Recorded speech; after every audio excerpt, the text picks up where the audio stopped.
Isko Moreno Domagoso.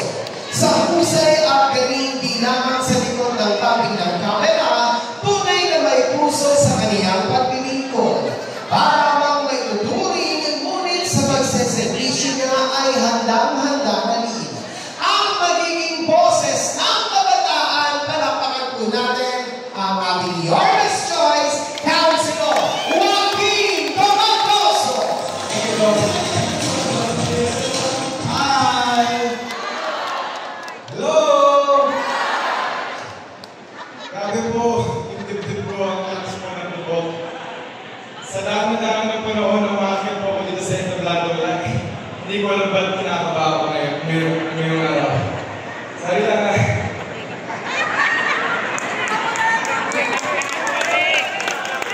Mga lola ko, mga nanay ko, kamusta naman po kayo? Kumain na ba kayo? Hindi pa. Alam mo sa sabi ng papa ko dyan? Lilipas din yan. Unang-una, gusto kong salamat sa inyong lahat dahil po tinugon niyo ang aming pangyaya ngayong araw. Alam po namin gano'ng kahalaga ang iyong oras. Ngunit, pilit niyo pa rin makisama dito at itugon ang aming pangyaya. Ako nga po pala si Joaquin Domagoso, ang anak po ng pinakagwapong anak po ng pinakamasipag at pinakamagaling na naging alkalde sa buong lungsod ng Maynila. Kaya niyo po sino? O sa palakpak pa lang, kailangan niyo po. Matanong mo lang mga nanay-tatay ko, mga lola-lola. Baka may nakabunan dito noong 1998, yung unang pagtakbo ni Isko. Taas ka na kamay. Kami, palakpakan niyo man sa dito. At dahil po sa inyo nanalo ang aking papa.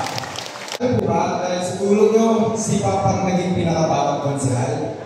Pero nandito ako ngayong araw kasi may posibilidad at may tsansa na baka may mas bata pa. Kaya nila po kung sino. Teka, kunin ko muna siya. Posible po? Posible? At sa dulo ko din po yung nangyayari. Alam niyo po, lagi pong sinasabi ng aking ama si Yorme. Ang sabi po niya, anak, ang pagservisyo natututunan. Ang paglingkod, napapag-aralan. Pero alam mo, hindi rin ituro ng masisina man tao.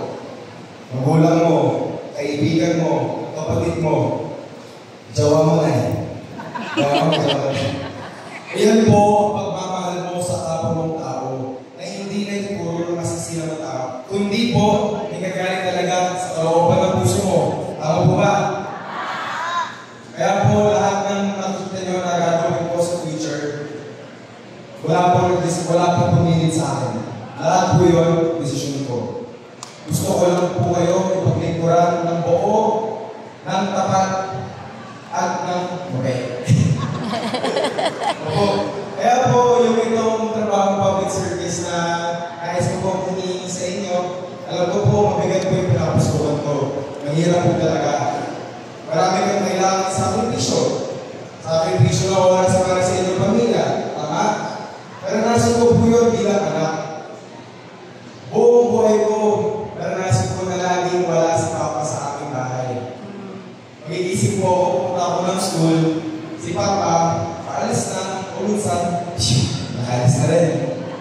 Ako naman po, nakauwi na, matutulog na po. Si Papa, hinihintay ko pa rin. Ganun po ang ginawa ng aking Papa, ganun po siya kasipag. Para lang mga po kayo, nung pandemya po, ang aking mga 3 buwan hindi na uuwi sa aming bahay. Pero ano yun? Parang nagagalit pa ako? Hindi po! Naiintindihan po namin, mga kapatid. Noong mga panahon na binigay sa amin ni Lord makasama sa Papa, chineres namin doon. Alam naman namin na marami na kailangan ng tao. Mahirap po ang buhay. At iba po talaga ang trabaho ng public servant. Bakit po? Kasi kapakanan ng tao pinag-uusapan. Kaya nagigets po namin. At para lang magkaigitin po kayo, ganon din po kayo kamahal ng aking ama.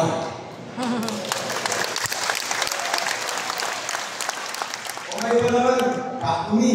O, Baka may nanonood dito ng Milet Moda sa training ko. Pero, maraming salamat sa pagsusubaybay sa ating magandang palabas. Pasensya na nawala din ako. Ano po nangyari sa akin? Ano? Oo. Sa mga hindi po nakakaalam, mga nanay, tatay ko, lola po ako. Hindi ko po itinatago to na ako po ay isang magulang na din. Kaya lang po ako, mag-3 years old na po siya. Ako po ang nagbigay ng apokets ko. Palakpak din naman ako. Hindi po. Ang dami po talaga nagsabi sa akin noon na masisira ang artista ko. Kapag artista ko, ang hindi na lang po lang, ay mas marami po akong natutunan sa pagiging ama kaysa sa pagiging artista. At talaga naman po, iba po talaga ang pagmamahal ng isang magulang. Tama po ba? Yes! Talaga? O kung ganoon po, bilang isang anak po ninyo, pwede po ba akong maglambing? Yes! O hindi lang naman. Pwede? Yes! Talaga? Yes! Kaya po ba natin tulungan muli ang aking ama? Si Lord, si Lord, gusto niyo pong bumalik si Jorgen? Talaga? Next man? Sa tulong ng mangyayari po yun. Kaya po, huwag niyo pong kalimutan sa mga kanyang magiging katawang na maganda rin at madalino pa.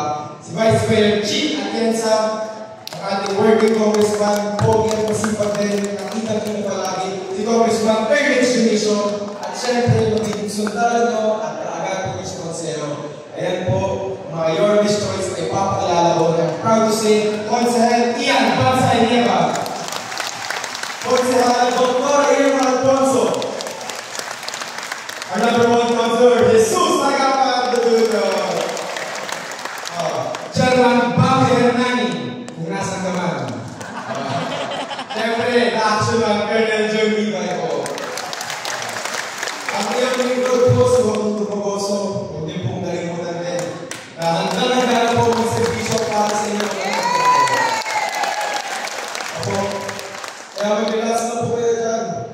Ito po ang pagsisimula ng mahaba natin pagsasama. Iyakan dito lang po ako. Kaya naman, thank you po! Manila! Salamat po. Maraming salamat po, Councilor Joaquin Domagoso. At sa ating pong pagpapatuloy, ang susunod naman kong